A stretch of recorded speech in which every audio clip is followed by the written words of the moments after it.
Magandang umaga kami Group 7 ng AMD1-10. So ngayon is pag-aaralan natin at ituturo namin kung paano mag-preserve at paano iwasan ang mga pagkakalawang ng mga propeller na to para masigurado natin safe siyang ginagamit and maintain and quality yung performance niya.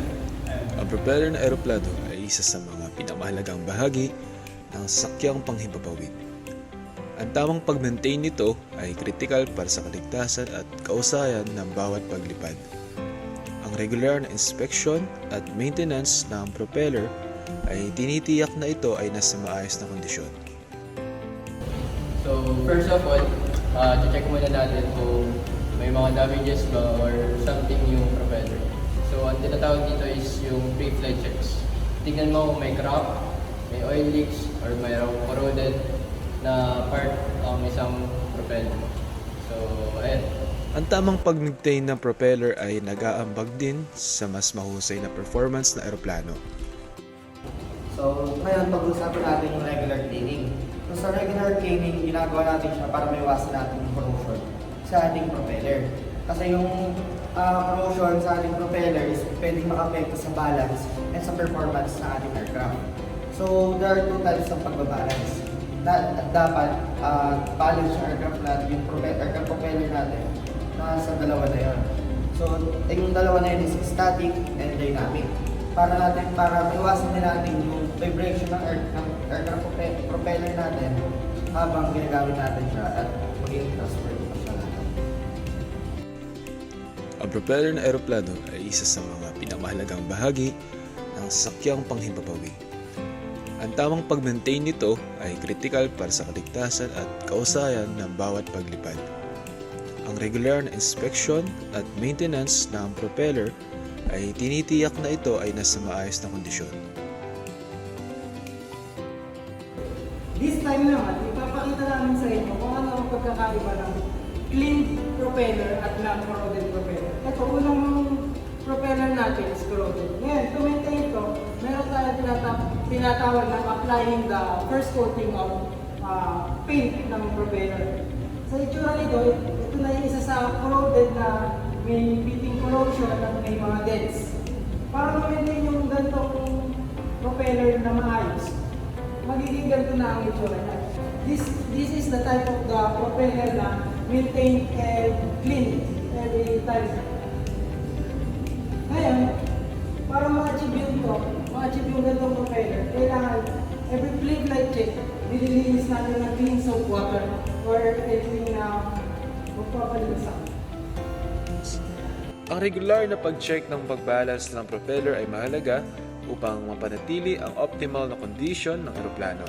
Ito ay hindi lamang para sa kaligtasan, kundi para din sa kahusayan ng bawat paglipad. Ito ang nagbibigay katiyakan na ang bawat biyahe ay magiging ligtas, maayos at komportable para sa lahat. Part of propeller maintenance, dapat always lubricated yung mga moving parts niya.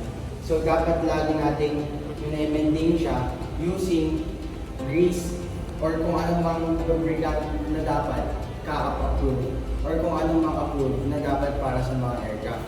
Dapat importante din na alamin natin kung anong mga lubricant kung mga kailangan para sa mga special moving parts na yun para hindi maging corroded or para hindi siya maka-apekto sa performance. So yun, laging i-take note na we should always keep moving parts lubricated. Ang tamang lubrication ng propeller ay isa sa mga kritikal na aspeto ng maintenance ng eroplano. Ang regular na lubrication ay mahalaga upang masiguro na ang lahat ng gumagalaw na bahagi ng propeller ay nasa maayos na kondisyon. Ito ay nagbabawas ng friction at ng pag-init na maaaring magdulot ng pagkasira ng mga parts. Kapag ang propeller ay lubos na lubricated, mas naging epesyente ang operasyon nito. Ang maayos na galaw ng propeller ay nagbibigay ng mas maayos at tahimik na biyahe at nagpapahaba sa buhay ng mga bahagi nito. Ngayon naman sa mga ganitong dents, para maiwasan natin yung mga ganitong dents natin, pwede natin yung liharin gamit yung file tools or sandpaper. Ngayon, kung iisipin mong may imbalance siya, kapag kanilihan natin itong side, tapos itong side, hindi pa rin naman siya may balance. Kasi meron tayong ginagamit na balancer na pwede igabit dito kung sakaling ito magaan, kasi ito mabigat. Lalagyan mo nga ito ng pabigat para mabalance yung propeller.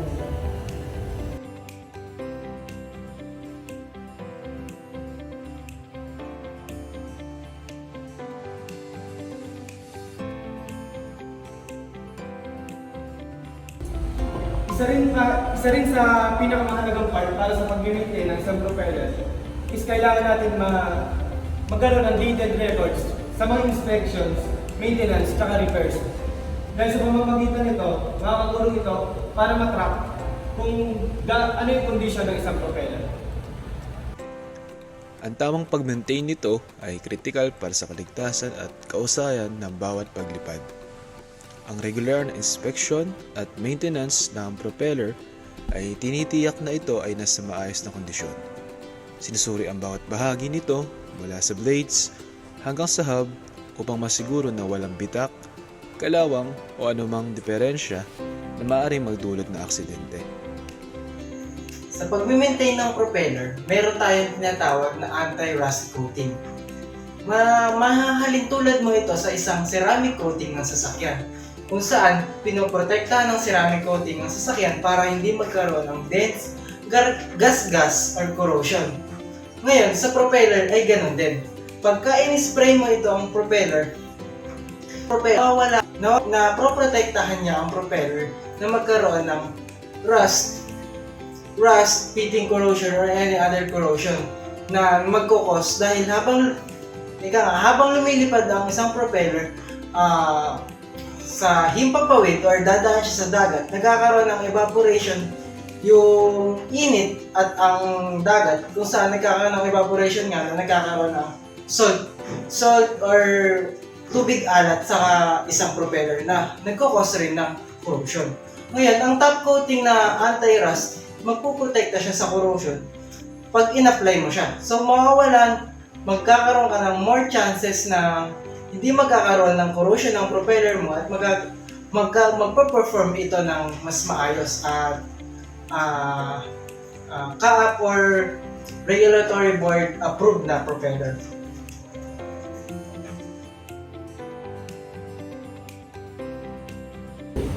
Sa pagsunod sa mga steps na nabanggit ng mga technician and aking kagroup, mapapahaba natin ang buhay ng ating mga propeller. Mame-maintain natin sa proper condition at maiwasan ang mga dents pati other corrosions na pwedeng maka-apekto sa performance pati longevity ng ating mga propeller. So, sumunod tayo at alagaan ang ating mga propeller. Ang kaligtasan ng bawat biyahe ay nakasalalay sa maingat na pagsunod sa mga tamang proseso at hakbang. Una, ang pre-flight check ay mahalaga upang masiguro na ang lahat ng bahagi ng aeroplano ay nasa tamang kondisyon bago lumipad. Sa pamamagitan nito, napipigilan ang anumang posibleng aberya at masiguro ang kaligtasan ng bawat pasahero. Pangalawa, ang regular na maintenance ng propeller ay kritikal. Ang pagsusuri at ang pag-alaga sa propeller ay nagpapahaba ng buhay nito at nag-aambag sa mas maayos at epesyenteng paglipad. Pangatlo, ang balanseng propeller ay mahalaga rin upang mabawasan ang vibration at stress sa makina. Ito ay nagre-resulta sa komportableng biyahe at mas mahabang buhay ng makina.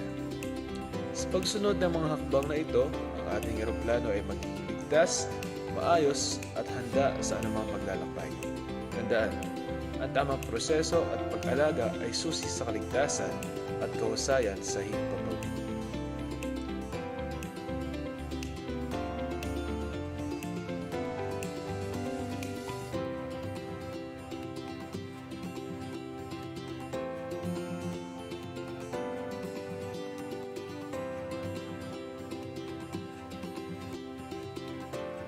Laging tatandaan kung ito ay gagawin na sa actual, laging maglalagay ng P.